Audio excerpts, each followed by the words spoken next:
at Finem. They did it. They 2-0 Team Empire, and I think with that, they might have just knocked them out of the competition here at DreamLeague Season 5. Still on league stage here, league play, but no longer for Empire, as that was their last match, actually. So for them, it's just wait and see what's happening next. But what a game from at Finem. Man, they came out again. Yeah. I mean, the team with the plan still has their plans, and it's working out. I'm super excited to see what you're going to talk to me about that game with Draskell. I mean, lay it on me, dude. The thing is, it was a cool, calm, and collected ad Finem that we saw, because they established a pretty early lead. You know, they have the Chen, they have the safe lane Venge with the Beastmaster. You know, Matt was talking about the utilization of the Hawk Vision and how integral it was for them to just kind of slowly smother Empire and force them to make mistake after mistake and getting pickoff after pickoff. And on paper, obviously, Empire's team was quite a bit stronger in the 5 versus 5 for a long time in that game. Yep. But they just never got the opportunity to get out onto the map and make anything happen. And we saw 2 Roshans in a row where Empire were pretty much completely out of position or forced into a spot where they felt like, okay, maybe they're not going to do Rosh, and then they realized it, and then it just dies too fast, and then they can't get there. And it was just outplay and outmaneuvering pretty much the entire game that made Finem look like they were just clearly the better team in the series. Like, it was not even close, in my opinion. Strong words, man. Yeah. Wow. Well, it's so impressive. I mean, because game 1, we saw this fierce, angry push. They just going in like crazy. In game 2, we saw this reserve, take your time, find your picks. Yeah. They can do it all. They can do. This is the thing with that lineup, right? Is if you have this carry Venge, you have Chen, you can kind of get overzealous and think, okay, we got this crazy 5-man push. You know, we got double aura, we got Chen. We can just go high ground, go high ground, go high ground. But their 5-man AoE and Empire is obnoxiously strong. So you can't trick yourself into thinking that, you know, we necessarily have worse late game. Because on paper, if you look at the heroes, Gyro late game is really scary, Chronosphere is really scary. But the way they play it is never fighting into the team. It's never saying, okay, we're going to take that full engagement. It's no, we're going to out-farm you. We're going to control the map. We're going to get every single freaking Roshan that spawns. Yep. And there's nothing you can do about it. 1 second, I believe. Yeah, it was really it's fast. so hard for Empire to find a pick in that game when they're moving together all the time as a unit. And then they get that nice ward, the top lane that they were talking about as well, that spotted out a lot of the heroes, and they just didn't think to deward it. It's just like every single thing that they did, they just knew. It's like, we don't have to panic. We don't have to think, okay, late game Gyro is really scary. Sure, it can be. But if you just have a huge advantage, like 20, 30,000, and we just go high ground after we get a pick or two, then the game becomes really easy. You know, they get impatient. Empire CIS teams in general, they have that quality. They feel like they need to do something. And that's when Empire start making mistakes, and I feel like ad Finem just abused that fact. It was the perfect balance between having the pressure on, yet not positioning yourself the way that you want to take a fight. Right. It was very cool to watch. Yeah. I mean, some people watch those games and it's like, oh man, they're not fighting. But when you're in the game and you're playing it, it's like really stressful It's to be really in that difficult position. if you don't want to fight. Yeah, to actually you're just not like, fight, right. God, and we not get can't caught fight out right as now. well. They have like this Gyro who has 6 items. Like, we need to make sure we're getting picks. We need to never really commit to a full fight unless we're sure that we're going to win. Yeah. So are we thinking that ad Finem is going to be a top-tier team now? I mean, They looked very played impressive very today. impressively. They did. But it seems like a constant theme here at DreamLeague that we see one team do super well one day, and then the next day they just lose every single game. So shout out to Empire. But it's true. Like, they had one really great day. You can't take that away from them. They played had a awesome. Beautiful True. day. And then today they come in and it's like, I'm thinking 3-1.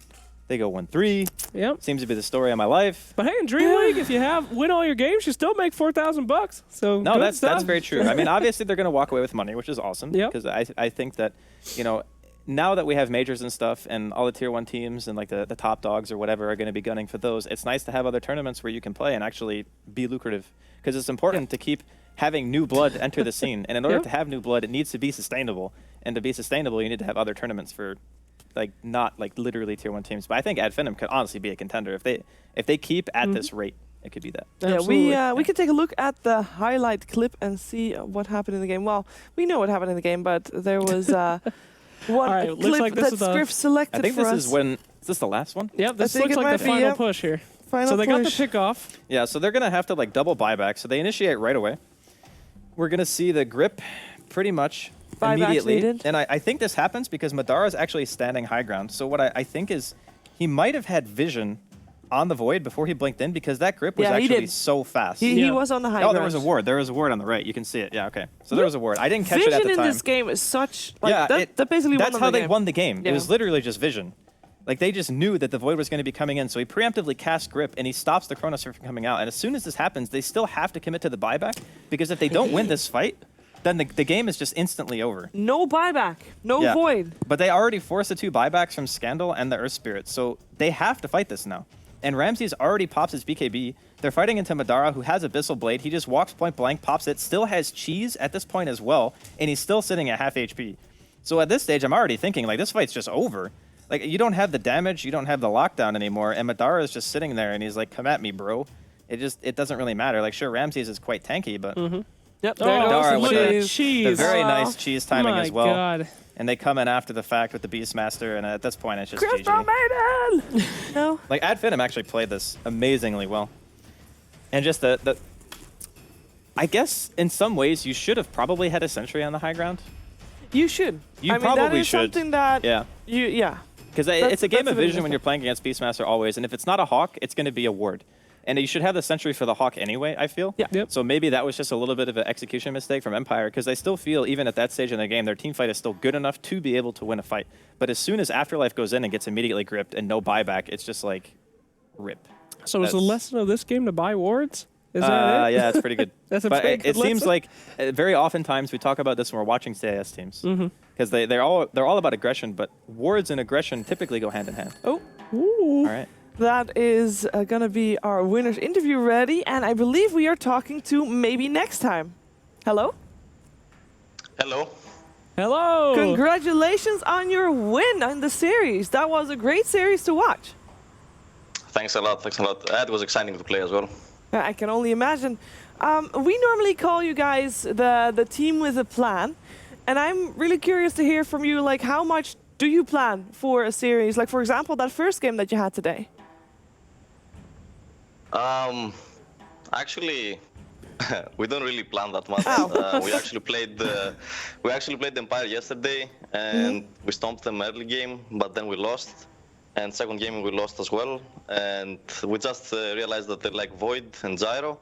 So first game we banned them. They let us get bounty, so we just won that game.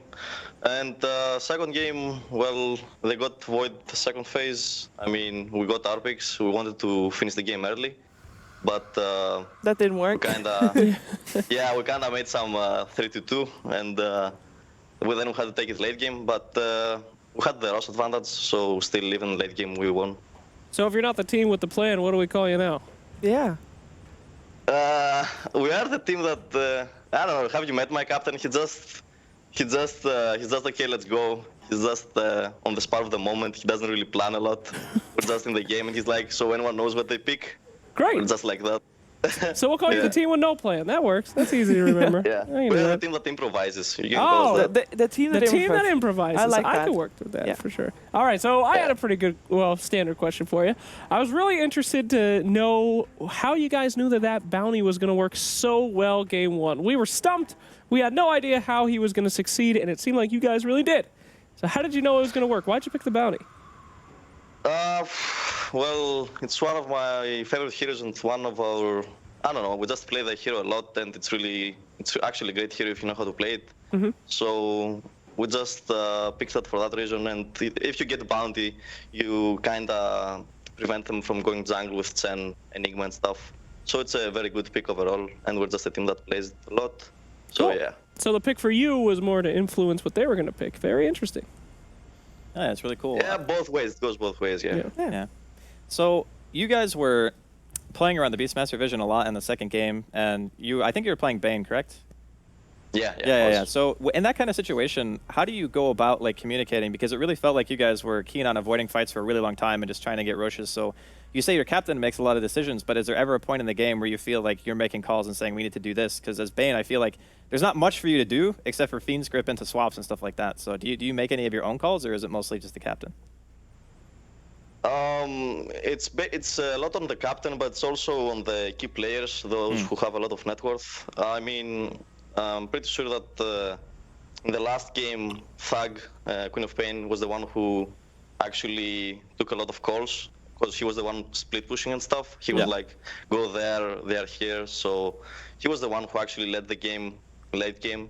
And also Beastmaster, who was giving us the vision. So it's mostly the hero with the most impact later on, more than the captain, because he's at 10, he can't really do much, just call out some rush calls and stuff. Yeah, okay, cool. Now, tomorrow you're going to play against London Conspiracy. And you used to be London Conspiracy, or a large portion of you were. Do you feel like there's any animosity there? Is there any extra tension? Personally, I wasn't even in London Conspiracy, but no, there's no such thing as animosity between the. We actually play them a lot. Well, if you wanna make it like that way, yeah, we will. Fine with that. Okay, great. Yeah, we're actually There's mortal a enemies big and we wanna rivalry kill them. between you and London Conspiracy.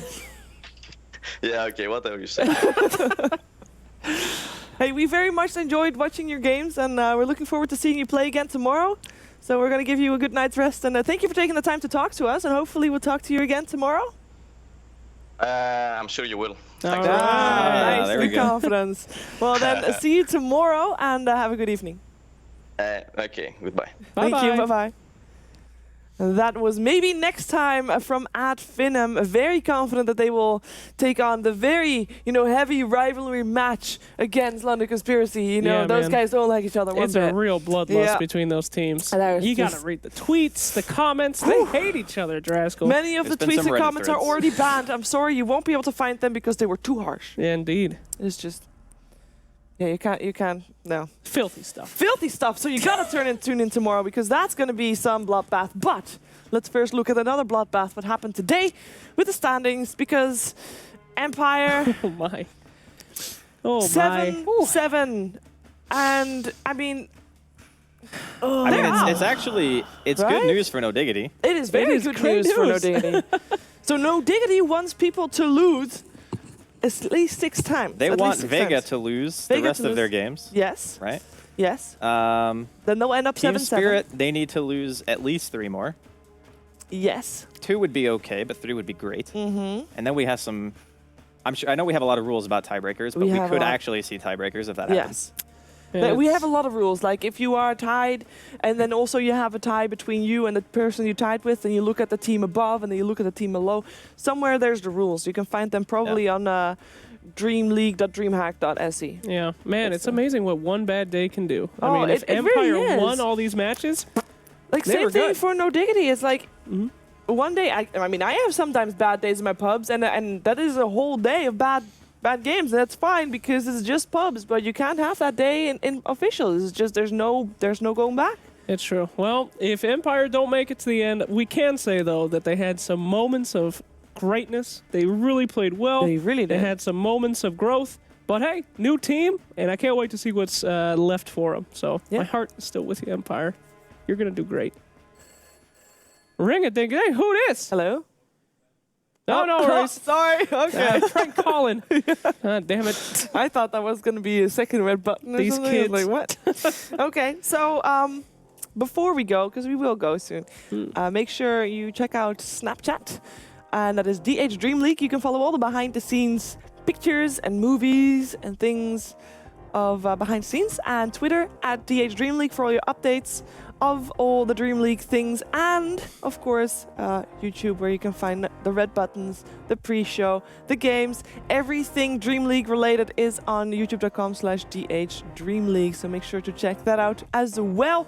We will be back tomorrow. We're going to continue at 1800 with @Finem versus London Conspiracy. That's going to be our only series for tomorrow, but a very, very high-sprung match. There's going to be blood, there's going to be tears, there's going to be dreams crushed and shattered, but one team will prevail. Who will prevail? We'll find out tomorrow. Tune in then, 1800 CET, TST.